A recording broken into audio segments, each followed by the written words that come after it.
అమల్లోకి మరో 25% Trump టారిఫ్లు. Russia చమురును China, EU కొంటున్నా ఆ దేశాలపై పన్నులు లేవు. మన దేశంపై మాత్రం కక్ష కట్టినట్టు వ్యవహరిస్తోంది అమెరికా. అసలు ఈ పరిస్థితి ఎందుకొచ్చింది? ట్రంప్కు మోదీకి అంతగా చెడిందా?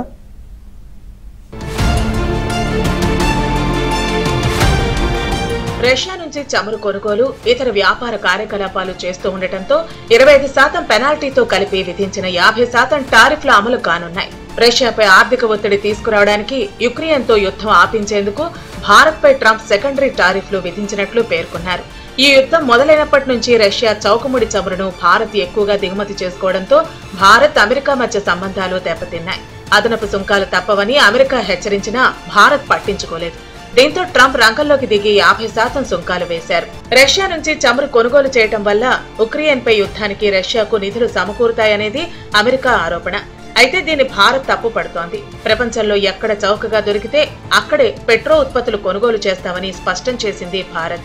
అంత మాత్రానికే టారిఫ్ల విధింపు సరికాదని అభిప్రాయపడింది. నిజానికి రష్యా నుంచి అత్యధికంగా చమురు కొనుగోలు చేస్తోంది చైనా.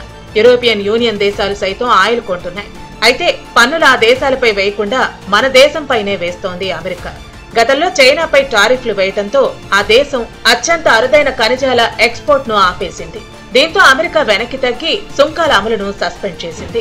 రష్యాతో వ్యాపారం చేస్తున్న యూరోపియన్ యూనియన్ జోలికి వెళ్లటం లేదు అమెరికా.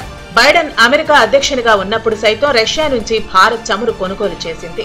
25% టారిఫ్లు భారతదేశం మీద విధించడానికి ప్రధానమైన కారణం, భారతదేశం గతంలో యుక్రెయిన్ రష్యా యుద్ధం మొదలవక ముందు భారతదేశం రష్యా నుంచి కేవలం 1% లోపుగానే తను కొనుగోలు చేసే చమురులో ప్రపంచ చమురు దేశాల నుంచి 1% లోపుగానే రష్యా నుంచి కొనేది. ఇప్పుడు అది 30-40%కి పెరిగిపోయింది. అంటే రష్యా యుక్రెయిన్ యుద్ధం మొదలైన తర్వాత చాలా భారీ ఎత్తున భారతదేశం రష్యా నుంచి ఆయిల్ కొంటుంది. అంతకుముందు లేదు, ఇంత కొంటలం మనం. కానీ చైనాది అది కాదు పరిస్థితి. చైనా ఏంటంటే గతం నుంచి కూడా రష్యాతో ఆయిల్ వ్యాపారం చేస్తుంది. అదనంగా చైనా కొంటుంది తప్పితే రష్యా యుక్రెయిన్ యుద్ధం మొదలైన తర్వాత పెద్దగా కొత్తగా కొంటుంది ఏమీ లేదు. కాబట్టి రష్యా యుక్రెయిన్ యుద్ధం మొదలైన సందర్భాన్ని రష్యా చమురు చౌకగా ఉంటాన్ని ఆసరాగా చేసుకుని కొంట మొదలుపెట్టింది ఒక భారతదేశం. ఆ విషయంలో తాను లేస్తే మనిషిని కాదన్నట్లు చైనాపై మండిపడ్డారు ట్రంప్. బీజింగ్ తో తాము గొప్ప సంబంధాలు కొనసాగించాలనుకుంటున్నట్లు తెలిపారు. తమతో పోటీకొస్తే బీజింగ్ కు వినాశనం తప్పదని ట్రంప్ హెచ్చరించారు. తాను తలుచుకుంటే చైనా నాశనం అవుతుందని, తురుపు మొక్కలన్నీ తన దగ్గరే ఉన్నాయన్నారు. ఆటోమొబైల్ రక్షణ రంగానికి అవసరమైన మ్యాగ్నెట్ సరఫరాను చైనా కొనసాగించాల్సిందేనని స్పష్టం చేశారు. మ్యాగ్నెట్స్ ను తమకు సరఫరా చేయకపోతే 200% టారిఫ్లు విధిస్తానంటూ హెచ్చరించారు. మరోవైపు అమెరికా టెక్ కంపెనీలపై పలు దేశాలు విధిస్తున్న డిజిటల్ పన్నులపై ట్రంప్ తీవ్ర ఆగ్రహం వ్యక్తం చేశారు. అమెరికా సంస్థలు విదేశాలకు పిగ్గీ బ్యాంకులు కావని, టెక్ కంపెనీలను గౌరవించకపోతే తీవ్ర పరిణామాలు తప్పవంటూ వార్నింగ్ ఇచ్చారు. అటు భారత్ ఎగుమతులపై టారిఫ్ల ప్రభావం ఏ మేరకు ఉండనుందనే దానిపై ఎగుమతిదారులు, ఎగుమతుల ప్రోత్సాహక మండళ్లతో కేంద్ర వాణిజ్య, పరిశ్రమల మంత్రిత్వ శాఖ చర్యలు జరుపుతోంది. టారిఫ్ల ప్రభావం తీవ్రంగా ఉండే కొన్ని రంగాలకు ప్రోత్సాహకాలు ఇచ్చేలా విధానపరమైన నిర్ణయాలు తీసుకునే అవకాశం ఉంది. అనేక రకాల భారతీయ వ్యాపారాలపై 50% సుంకం తీవ్ర ప్రభావం చూపుతుందని పరిశ్రమ వర్గాలు భావిస్తున్నాయి. ఎందుకంటే భారత్ కు అమెరికా అతిపెద్ద ఎగుమతి మార్కెట్ గా కొనసాగుతోంది. అమెరికా దాదాపు 5వ వంతు ఎగుమతుల వాటా ఉండటంతో 50% సుంకం కారణంగా వియత్నాం, బంగ్లాదేశ్, మెక్సికో వంటి దేశాల నుంచి పోటీని ఎదుర్కోవాల్సి వస్తుంది.